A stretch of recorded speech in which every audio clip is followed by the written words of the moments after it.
my name is Lisa Wells. I live in Northwestern Hills, Texas, which is a suburb of Fort Worth.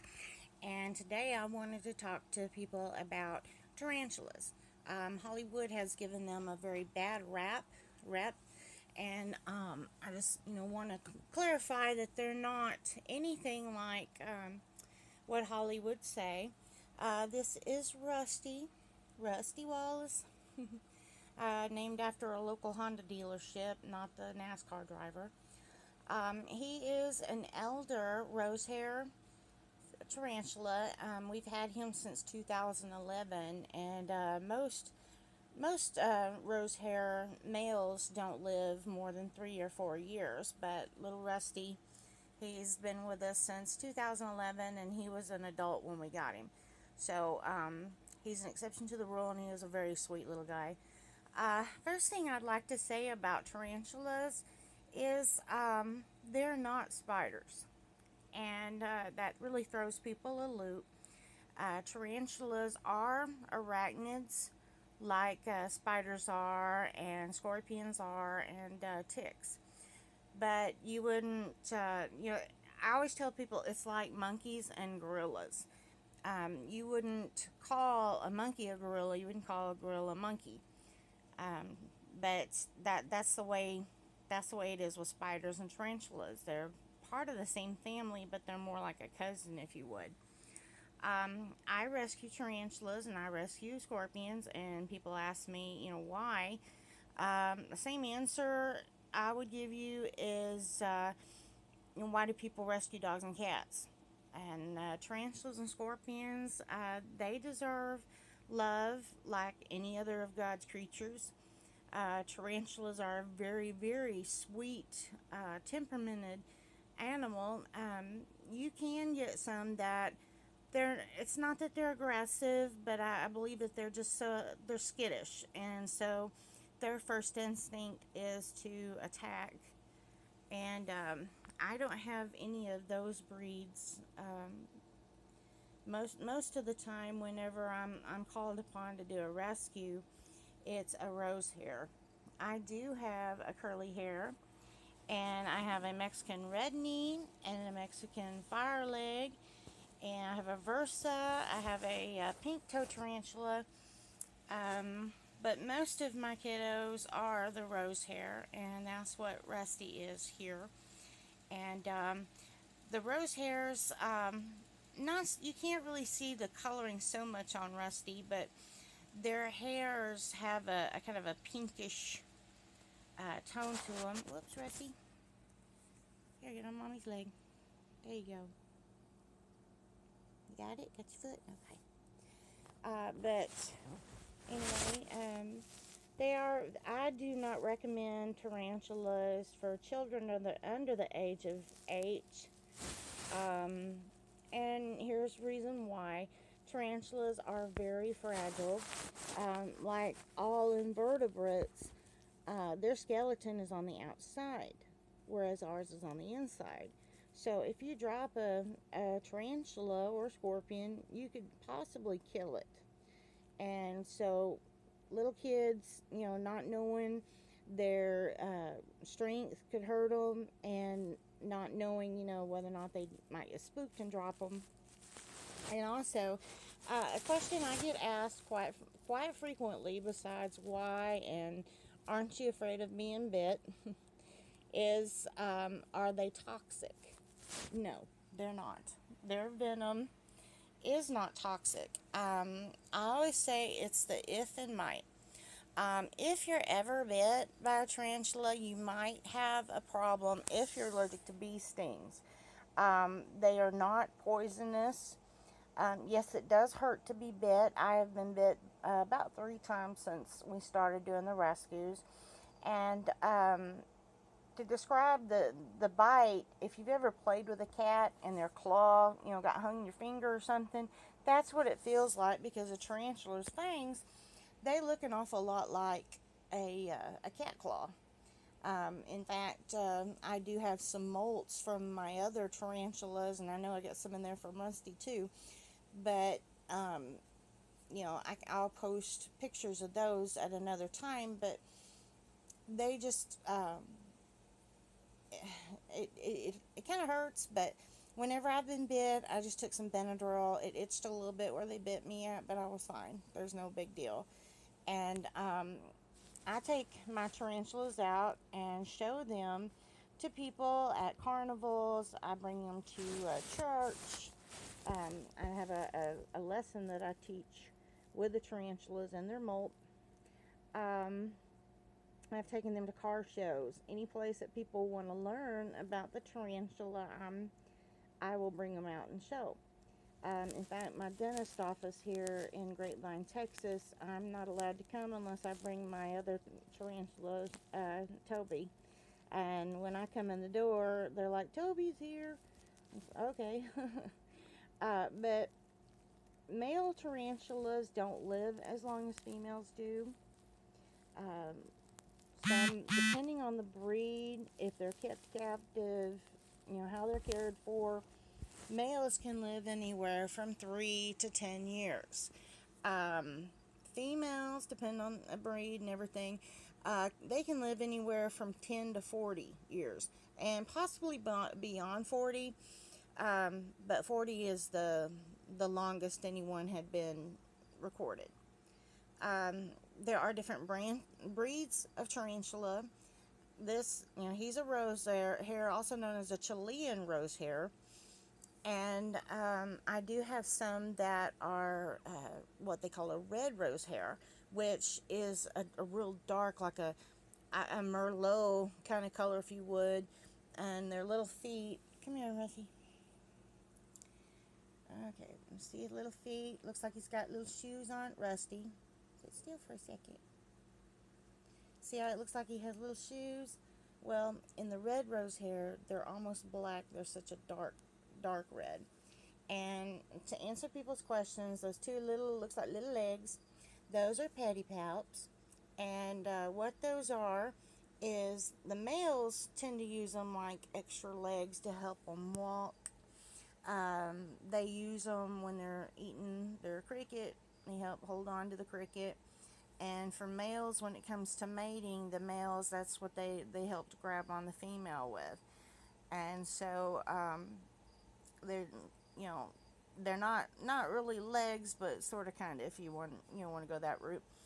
I have seen a lot of videos on YouTube, people talking about the tarantulas not like being held and messed with, and that's not true. I mean, there are some out there that don't, because I have some too, but most of mine, they love to be handled.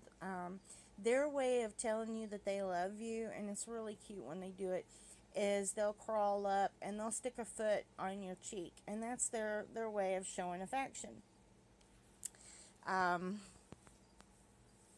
Yes, mine get sugars. They are so precious and so fuzzy. The description of what it's like to kiss one of them. Mama love you, lady. The legs are kind of like kissing a fuzzy twig. The little booty is a little bit fuzzy. Some breed of tarantulas, they flick their hairs off their little booty to defer. And let me tell you, getting that stuff in your eyes is not a fun time. Depending on the breed, I had a Brazilian salmon pink bird eater that was traumatized so bad whenever we rescued him that it took him a long time to stop flicking his hairs, and he was almost completely bald when we got him. But he just recently passed away. We had him for over 3 years, and one of the tarantulas that was with him when we got him was another Brazilian salmon pink bird eater. But he only lived for 9 days after we got him. He had been, instead of using the coconut dirt for the dirt in his room, this guy just threw potting soil in a giant plastic jug, like what you get those big pretzels at Sam's Club or Costco in. And he was covered in mildew. Everything in his little room was covered in mildew. And I took a I saved the little blush brushes out of the compact, and I took a clean one, and every day I would dust him the best I could to get all of that off of him. But at the time, I didn't realize that it, as bad as it was on the outside, it had gotten into his lungs, and so he ended up dying 9 days later. But Coco just passed away on the 4th of July, and another tarantula we got from him had passed away. We still have one of our tarantulas, which is a Versa. It's Mickey, and Mickey, she's laid 2 egg sacs, but neither one of them were good. They were both duds, and she ended up destroying them. But there's just so much about these guys that they are just absolutely fantastic. Learn things from them all the time, and even though I've been dealing with rescues for as long as I have, I learn something new every day with these guys. Their temperaments are very kind. Even whenever they get, I feed mine crickets. I get crickets from the pet store, and I feed them crickets. Occasionally they'll have a mealworm, but most of them prefer the crickets. And they're very quick to kill their cricket. It's not, like a cat playing with a cricket, just destroying it while it's still alive. They're very quick on it, and to watch them grab their cricket to eat it, and when they kill it, it's just so quick. And so, I mean, it's kind of cool. I'm sorry, crickets, but it's kind of cool to watch them. People ask me all the time, what do you feed them? You can feed the tarantulas. They are called domino, I believe it is, roaches, but I don't like the R word. And so, because we don't want the R word in the house, don't matter what it is, but they are very good about, whoa, it just slid off my knee, very good about eating their, their cricket. You can feed them grasshoppers and locusts, but it needs to be some that were bred in captivity, not just, if you try to go out and grab a cricket or a cicada outside that's alive, you risk the possibility of poisoning your tarantula, scorpion, whatever that you're feeding the insect to, because after a while, they build up immunity to I'm trying to keep this on him so you can watch him walk. Immunity for the bug sprays, but yet anything that bites in them, especially a tarantula that's not from the wild, then they're gonna be poisoned. Okay, let's try to see if Rusty, do that again. There you go. In their room, they've trained me that if they're in their room and they do, see how he has his foot up on the wall? If he was inside and he was doing that, that's him signaling he wants to come out. Now, this could be, him doing this could be that he wants to go back in his room. So that's what we'll do. Come here, Rusty. Oh, and also, if you ever pick up a tarantula, whoops, watch your foot. Get your tongue out. Come on, baby. Let go. There you go. If you ever pick one up, pick them up, put your hand in front of them, let them climb on your hand. They show on TV people grabbing them like right there. Don't. No. You could hurt them. You could actually kill them because you don't know your strength. If it's an emergency and you have to pick them up that way, well, what can you do? But for the most part, it's better just to, I always stick my hand in front of them and they'll climb on. I may have to touch them on the little booty to get them walking. There you go, yellow duck.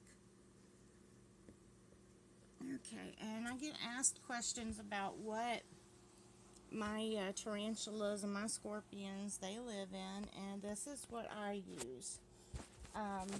It is made by Sterilite, and it is just the container with the lid, and it's got the deals that lock down on it. We put holes in it. I found that these are actually better than aquariums. First of all, with as many tarantulas and scorpions I have, I can't be lifting all of these 10, 5, 10, 15, 20 gallon aquariums all the time, because it's just, there's too many and it's really heavy. Um, I get asked questions about two things that you'll see in here that's not it's not talked about on the internet, but I have found, being with these guys, I'm with them 24/7. So I've learned from them what they like and how to go about making them comfortable and making I call it their room. Um, and you'll see here, like right over on this area right here, if I can get it over here. There we are. Right here, that is a little Debbie box that I cleaned off after we got the little Debbies out, and cut it and made it into a little cave for him. The reason for that is I found that on the wooden, the hides, they call them a hide, but it looks like a little log.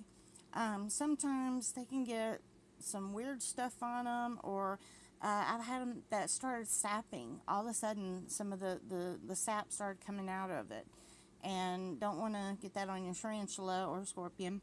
So I use these, and if they start getting a little funky, I can throw them away and get another one. Some of my kids even have, I use a styrofoam cup and trim it down and make it into a hide for them there. You can see that there's a wash rag, little one here, and then there's one he's actually laying on, and now he's doing the signal for wanting to go out. But don't be fooled by the coloring of the rag. For some reason, this coconut dirt, the dye, I guess the dye that's in it or whatever, it sometimes changes the rags to where they look real old and kind of, I don't want to say they look dirty, but they're not. I keep them clean. I keep them getting a fresh, clean rag in here.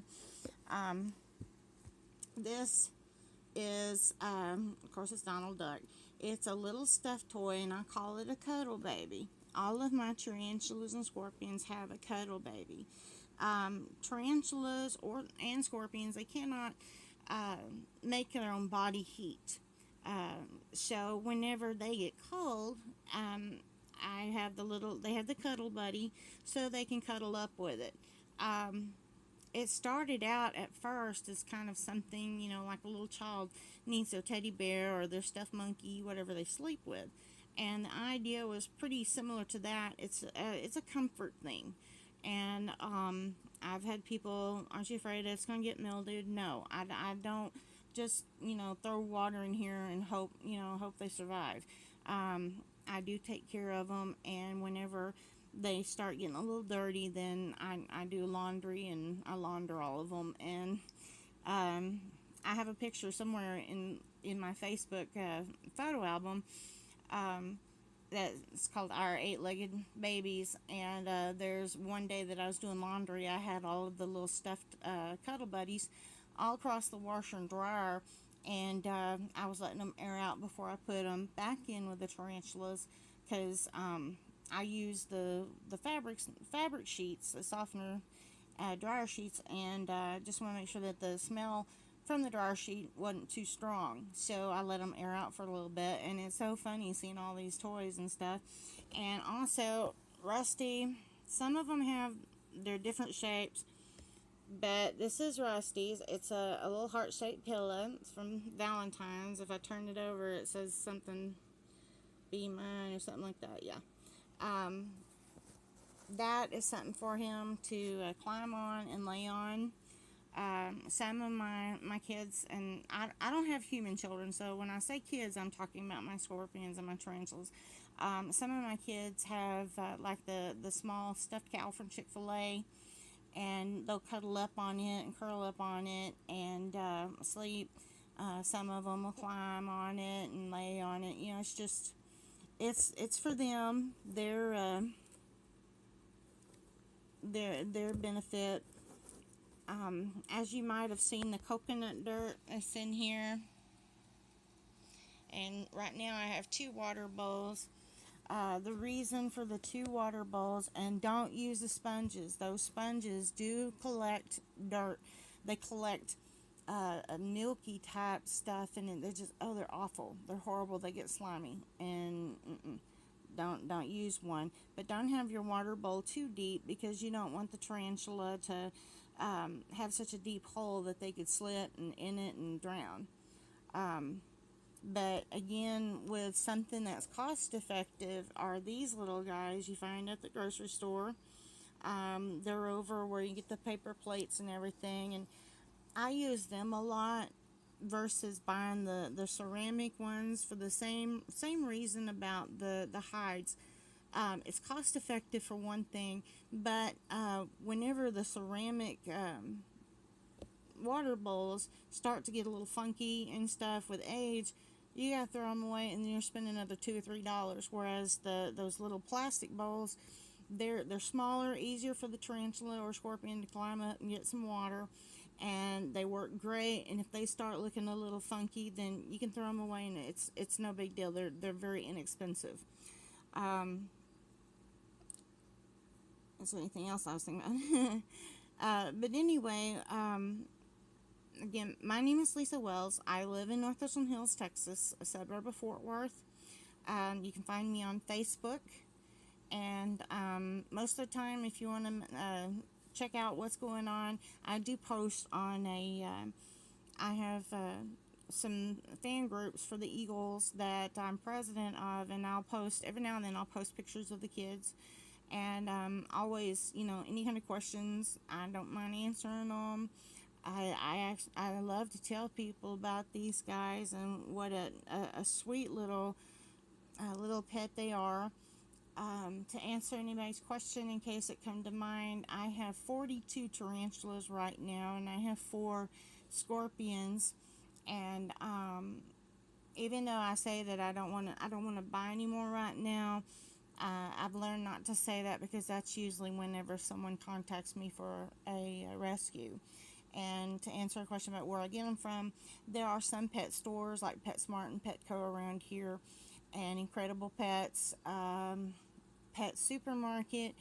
All those that carry tarantulas and scorpions, they all know that if they get one in that's sick, or if it's hurt, missing a leg, whatever, they can contact me and I'll come get it. Because if you try to return them to the vendors will just kill them, and that's all kinds of wrong. And yes, there is a need for tarantula and scorpion rescues. There's anything that can be considered a pet. They all need rescues, and I'm so thankful that I get phone calls from these pet stores. I've gone there just to get crickets one day and was met in the little vestibule place, and you need to go to this location, they've got this, and we get them and bring them home. And once they're in my possession, I don't rehome them. It's not fair to them, and besides, if they're coming from a traumatic place, that you don't want to rehome them, because that could just help them to get depressed, and they die. And also, if once a tarantula or scorpion has been domesticated, if you put it back out in the wild thinking, okay, well, I'll just release it back in the wild, it'll kill it. It will die. So anybody that's in the DFW, Texas area, if you've got if you got a tarantula and you need help with it, or you need to find it another home, feel free to give me a call. And my phone number is on my Facebook page. But I have no problem at all talking to anybody if they have questions or something, because I had to learn all this myself, and having to pick up the phone and call, sometimes calling overseas to get a hold of zoos and stuff to answer questions. So I might already have the answer for you, but if I don't, I'll find out, because I'll probably need the answer myself one day. So please, feel free to ask me questions about the tarantulas and about the scorpions. And I do have some videos with my scorpions. They're not on YouTube, I don't believe, but I can always, put them on there. But this is Rusty, a Chilean rose-hair tarantula male, and we thank you for watching, and hope that you have a great day. Thanks. Bye-bye.